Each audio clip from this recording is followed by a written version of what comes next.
Selamat petang, salam sejahtera. Terima kasih karena bersama dengan saya di Nazlin Unity Channel. Saudara-saudara sekalian, ini satu perkara pendedahan yang paling menarik sekali untuk kita semua. Lebih-lebih lagi Anda yang meminati bidang politik. Beberapa perkara yang membuatkan hati kita geli ialah pendedahan tentang betapa Perikatan Nasional pernah menolak draft asal undang-undang anti lompat parti. Dan akhirnya ini yang terjadi. Perikatan Nasional wajib menuntut penjelasan daripada Hamzah dan Taqiyuddin. Selepas 4 ahli parlimen bersatu mengumumkan sokongan kepada kerajaan perpaduan pimpinan Anwar Ibrahim demi untuk mendapat peruntukan, pengerusi Perikatan Nasional Muhyiddin Yassin beberapa hari lalu pula meminta agar akta lompat parti perlu dikaji semula. Tiba-tiba pula mohon dikaji semula.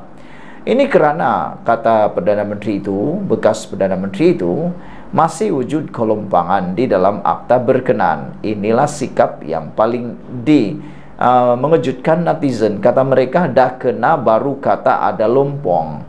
Tapi kalau tak kena, kata itu adalah undang-undang yang sempurna. Susulan itu, bekas Menteri Kesihatan Khairy Jamaluddin mendedahkan kelompangan berkenan adalah disebabkan pemimpin-pemimpin Perikatan Nasional sendiri. Sudah salah sendiri, salahkan orang pula. Sudah salah sendiri, salahkan pula undang-undang tersebut. Susulan itu, Khairy Jamaluddin mengatakan itu salah pemimpin-pemimpin Perikatan Nasional sendiri. Khairy Jamaluddin atau KJ berkata, Menteri dan Wakil Rakyat Bersatu lah yang menolak cadangan asal yang dibawa Menteri Undang-Undang ketika itu, iaitu Wan Junaidi Tuanku Jaafar, berhubung klausa Wakil Rakyat perlu mengusungkan kerusinya jika melanggar prinsip parti serta tidak mengikut pendirian parti di Parlimen. KJ seterusnya menambah, pemimpin Bersatu bertegas menentang klausa tersebut apabila ia pertama kali dibentangkan dalam mesyuarat Jemaah Menteri hingga ia dikeluarkan daripada rang undang-undang itu. Berikutan itu, Saifuddin Syahsuin Ismail dan Junaidi tampil mengesahkan apa yang disebut KJ itu. Selaku Setiausaha Agung PKR dan Ketua Setiausaha PH yang menganggotai jawatan kuasa teknikal bagi menggubal akta berkenan bersama dua lagi wakil PH, Gobind Singh Dio dan Hanifah Maidin pada tahun 2022, Saifuddin Nasyuddin Ismail berkata, pendirian PH ialah wakil rakyat yang bertindak bertentangan dengan pendirian parti perlu mengusungkan parti atau kerusi mereka. PN pada masa itu diwakili Hamzah Zainuddin dan Taqiyuddin Hasan. PN tidak setuju dengan cadangan PH di atas, katanya. Menurut beliau, disebabkan bantahan PN itu, Wan Junaidi selaku pengerusi jawatan kuasa itu terpaksa mengusulkan hanya cadangan yang mendapat konsensus semua parti akan diterima. Wan Junaidi pula memberitahu ketika mengetuai pasukan khas bagi menggubal akta lompat parti, beliau sudah menyelesaikan sebarang kemungkinan kelompangan menerusi draft asal penggubalan RUU berkenan. Bagaimanapun, katanya, draft asal yang disiapkan pada April 2022 itu ditolak Jemaah Menteri susulan terdapat 4 Menteri Kabinet tidak bersetuju dengan salah satu klausa disertakan. Apabila draft asal ditolak barisan Kabinet, saya terpaksa mengadakan semula libat urus dengan semua parti politik dan merombaknya, jelas beliau lagi. Wan Junaidi berkata, beliau kemudian telah memberi amaran mengenai kelompangan akta berkenan kepada Jemaah Menteri berikutan draft asal yang ditolak itu. Berdasarkan rentetan peristiwa di atas, kelompangan dalam akta lompat parti sehingga menikam diri Bersatu dan Perikatan Nasional apabila 4 ahli parlimennya bertindak menyokong kerajaan adalah disebabkan bantahan oleh Hamzah dan Taqiyuddin terhadap draft asal itu. Kiranya mereka sependirian dengan PH mahukan akta lompat parti yang benar-benar ketat, apa yang berlaku hari ini pasti tidak berlaku. Kenapa mereka ketika itu membantah dan tidak setuju akta lompat parti yang lebih kuat? Apa agenda mereka? Dalam hal ini, sebelum PN terus bercakap mengenai kelompangan dalam Akta Lompat Parti, lebih baik mereka memanggil Hamzah Zainuddin dan Taqiyuddin Hasan terlebih dahulu untuk memberi penjelasan. Di peringkat ini, kalau ada yang mahu disalahkan lantaran sudah 4 ahli parlimen beralih arah menyokong kerajaan, mereka itu tidak lain ialah Hamzah Zainuddin dan Taqiyuddin Hasan. Sekian dulu untuk kali ini. Jangan lupa tinggalkan komen Anda, tekan butang subscribe. Kita jumpa lagi. Bye-bye. Selamat petang, salam sejahtera. Terima kasih karena bersama dengan saya di Nazilin Unity Channel. Gara-gara ahli parlimen menyokong Datuk Seri Anwar Ibrahim, dicadangkan supaya Muhyiddin jadi ketua pembangkang menggantikan Taqiyuddin Hasan atau Hamzah Zainuddin. Pengerusi Perikatan Nasional Muhyiddin Yassin sepatutnya memimpin pembangkang dan menjadi ketua pembangkang di Parlimen, kata veteran UMNO Sahrir Samad. Dalam hantaran di Facebook semalam, Sahrir berpendapat Muhyiddin akan benar-benar dapat memimpin ahli Parlimen Perikatan Nasional sekiranya dia yang memegang jawatan itu yang ketika ini dipegang Setiausaha Agung Bersatu Hamzah Zainuddin. Sahrir melontarkan cadangan itu selepas tindakan 4 ahli parlimen bersatu mengisytiharkan sokongan terhadap pentadbiran Perdana Menteri Anwar Ibrahim. Mereka ialah Iskandar Zulkarnain dari Kuala Kangsar, Suhaili Abdul Rahman dari Labuan, Muhammad Azizi Abu Naim Gua Musang dan Zahari Kecik Jeli. Sahrir berkata, pimpinan tertinggi PAS dan Bersatu seakan-akan tidak melihat parlimen sebagai institusi paling penting dalam sistem politik negara. Bagi saya, inilah satu kelemahan Perikatan Nasional, sehingga membuka ruang kepada ahli-ahli parlimen mereka beralih sokongan mereka. Kepimpinan politik bukan hanya di peringkat parti. Kepimpinan itu juga perlu dilihat dan dirasai dalam parlimen, kata Sahrir. Sahrir berkata lagi, sistem parlimen di Malaysia mengiktiraf penyertaan pembangkang menerusi jawatan ketua pembangkang. Jawatan itu disertakan dengan elaun dan pejabat, serta diberi keutamaan dalam perbahasan untuk rang undang-undang yang penting. Oleh itu, bekas Ketua UMNO Johor Bahru itu berpendapat, kehadiran Muhyiddin sebagai Ketua Perikatan Nasional di barisan hadapan perang politik di Dewan Rakyat akan meningkatkan motivasi ahli parlimen pembangkang. Saya pasti mereka, yaitu ahli parlimen pembangkang, tidak sempat, rapat dan tidak berapa kenal sangat dengan Muhyiddin selaku pemimpin tertinggi parti mereka, katanya lagi.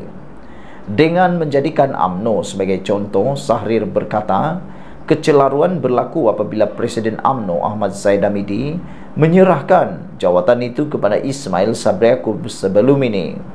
Menurutnya, ia juga menjadi punca berlakunya pertembungan dalam UMNO, khususnya membabitkan ahli parlimen dan parti. Kesudahannya, Muhyiddin melantik Ismail, ketika itu naib Presiden UMNO, sebagai timbalan Perdana Menteri, akhirnya jadi Perdana Menteri ke-9, katanya lagi.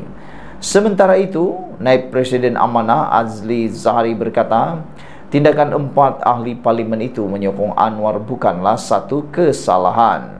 Adli berkata penubuhan kerajaan perpaduan adalah untuk menyatukan tenaga dalam menangani cabaran COVID-19 dan ekonomi pasca COVID-19. Kita mengajak semua pihak untuk bersama-sama dalam kerajaan perpaduan tanpa pembangkang. Bahkan kita juga boleh sahaja menerima sokongan dari Muhyiddin dan Presiden PAS Abdul Hadi Awang. Prinsip terbuka kita meminimumkan perbalahan, memperkasakan kerajaan perpaduan dengan menyediakan peluang untuk semua pihak bergabung demi negara, katanya dalam kenyataan hari ini.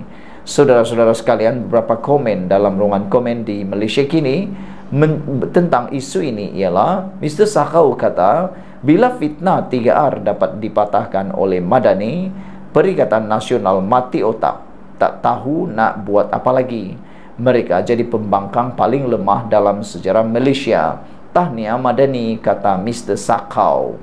Red Patriot 2782 mengatakan, sindiran tajam yang berisi dari Tan Sri Sahrir. Kalau Din Tompok dan geng tak faham, tak tahulah, kata Red Patriot 2782. Otak Center pula cakap, Sahrir cakap bagi pihak mana pula ni? Perikatan Nasional atau Kerajaan Perpaduan. Muhyiddin kan dah ada kes-kes sakau di mahkamah bersama dengan anak mertua dia yang masih bersembunyi di luar negara. Adakah beliau masih layak mewakili pembangkang serta pengundi-pengundi yang menyokong dia masa kini? Rakyat sedang menilaikan kredibiliti beliau setiap masa, kata Otak Center. Saudara-saudara sekalian, apa pula pendapat anda tentang cadangan Syahrir Samad ini supaya Muhyiddin menjadi ketua pembangkang bagi menggantikan Hamzah Zainuddin, atau bubar saja Perikatan Nasional? Sekian dulu untuk kali ini. Jangan lupa tinggalkan komen dan tekan butang subscribe. Kita jumpa lagi. Bye-bye. Selamat petang, salam sejahtera. Terima kasih karena bersama dengan saya di Nazilin Unity Channel. Perkara yang paling mengejutkan kita ialah selepas Syed Saddiq Syed Abdurrahman dijatuhi hukuman penjara 7 tahun dan juga denda 10 juta, dan yang paling mengejutkan 2 sebatan. Akhirnya menjadi persoalan daripada netizen ialah, sanggupkah Syed Saddiq Syed Abdurrahman menerima 2 sebatan tersebut? Kata mereka, Syed Saddiq Syed Abdurrahman seakan-akan tidak mempunyai kemampuan untuk menerima sebatan 2 kali itu, dan akhirnya seperti diagak dan diramalkan, akhirnya Syed Saddiq Syed Abdurrahman mohon penjara atau denda sahaja tanpa sebatan. Betullah yang diramalkan oleh netizen. Mereka kata Syed Saddiq Syed Abdurrahman akan sanggup menerima hukuman penjara dan akan sanggup untuk didenda sahaja, tetapi tidak akan sanggup menerima sebatan, kata netizen. Dan seperti yang diramalkan, benar-benar berlaku. Pasukan pembelaan memohon kepada Mahkamah Tinggi di sini pada Khamis supaya Ahli Parlimen Muar Syed Saddiq Syed Abdurrahman dikenakan hukuman ringan dalam bentuk penjara atau denda sahaja. Peguam Haijan Omar mewakili Syed Saddiq memohon perkara itu tanpa menyebut mengenai peruntukan hukuman sebatan. Haijan berkata bekas Ketua Angkatan Bersatu Anak Muda Armada Bersatu itu menyesal, akur dan muhasabah diri di atas keputusan berkenaan. Syed Saddiq tidak memperoleh keuntungan daripada pertuduhan yang dikenakan terhadapnya, katanya ketika sesi mitigasi di hadapan Hakim Datuk Azhar Abdul Hamid. Sementara itu, seorang lagi peguamnya, Gobind Singh Dio, dalam hujahnya memohon mahkamah menimbangkan faktor mitigasi di mana semua pihak menerima bahawa Syed Saddiq Syed Abdurrahman tidak menggunakan duit untuk tujuan peribadi. Gobind berkata, bukti menunjukkan wang itu digunakan untuk membantu orang ramai ketika pandemik COVID-19 dan tujuan kebajikan lain. Kami juga memohon mahkamah menimbangkan pembelaan tertuduh sebelum menjatuhi hukuman, katanya. Peguam-peguam itu berkata demikian selepas mahkamah mendapati bekas Ketua Angkatan Bersatu Anak Muda Armada Bersatu itu bersalah atas 4 pertuduhan: bersubahat pecah amanah, salah guna harta dan penggubahan wang haram berkaitan dana Angkatan Bersatu Anak Muda Armada. Mengikut pertuduhan, Syed Saddiq Syed Abdurrahman didakwa bersubahat dengan Rafiq Hakim yang diamanahkan dengan dana berjumlah 1 juta ringgit untuk melakukan pecah amanah dengan menyalahgunakan dana itu.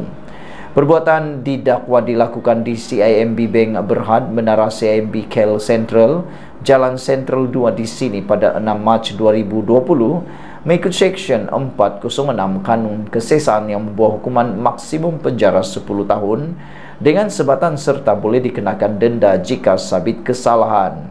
Syed Saddiq Syed Abdurrahman didakwa atas 1 pertuduhan menyalahgunakan RM120,000 Malaysia daripada akaun Maybank Islamic Berhad milik Armada Bumi Bersatu Enterprise untuk diri sendiri dan menyebabkan Rafiq Hakim melupuskan wang itu di Malayan Banking Berhad, Jalan Pandan 3/6A, Taman Pandan Jaya di sini pada 8 dan 21 April 2018. Pertuduhan dibuat mengikut Seksyen 403 Kanun Keseksaan yang membawa hukuman penjara maksimum 6 bulan dan maksimum 5 tahun dengan sebatan dan boleh dikenakan denda jika sabit kesalahan.